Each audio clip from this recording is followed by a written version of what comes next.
দেখ কুটিলা, তোর যদি সন্দেহ থাকে তাহলে তুই যা, তোর সন্দেহ থাকলে তুই যা, সঙ্গে যাই ছেড়েছে বলতে পারো না, নিয়ে যাবো না। কুটিলাকে সঙ্গ ধরিয়ে যেই কুটিলার সঙ্গে যাচ্ছে, যেখানে সকলে ছিল সেইখানে গিয়ে দাঁড়িয়েছে।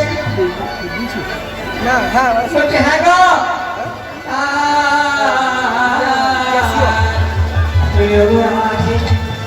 কি করলি? কৃষ্ণ প্রেমের বিবাদী কুটিলাকে নিয়ে নি, আমার কষ্ট হবে না। কি করবো সত্যি, আমার সঙ্গ ধরিয়ে দিলামে কি করবো? একটা উপায় করে দিলাম,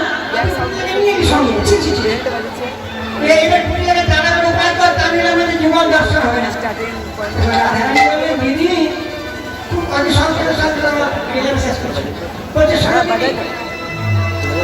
তুমি এই যে তোমাকে মায়ের কাছে বললাম না, দিদি সঙ্গে জীবন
বলছে কেন চালাকি শুরু করলে?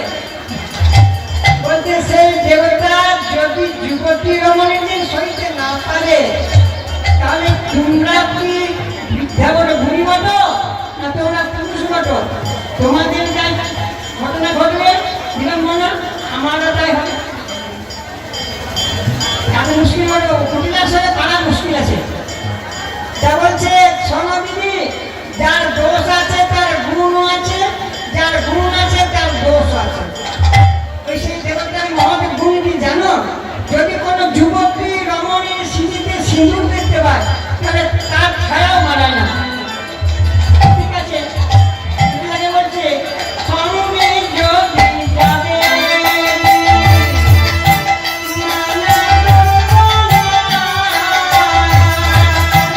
সঙ্গে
ভাববেন না।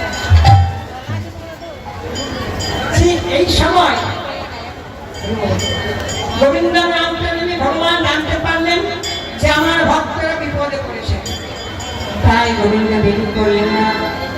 অমিরায় অঙ্গ গন্ধ হতে কৃষ্ণ গন্ধরাতম্বিতে আসিয়া পড়ে কুচিলার নেশা, তনুতের মঞ্চ ঘরে রাধিকার পায়ে ধরে করে ধর ধর হারালাম দিশা। এবার গোবিন্দের পিতা রাধারানীর অঙ্গ থেকে কৃষ্ণ অঙ্গগন্ধের জৈনা গভীরাগত হয়েছে, আর কুটিলার নাকে ঢুকেছিল না। কুটিলা ধরা ধরা ধরা ধরা কাঁপতে শুরু করে, কাঁপতে কাঁপতে কাঁপতে কাঁপতে বলছে, ও মোরা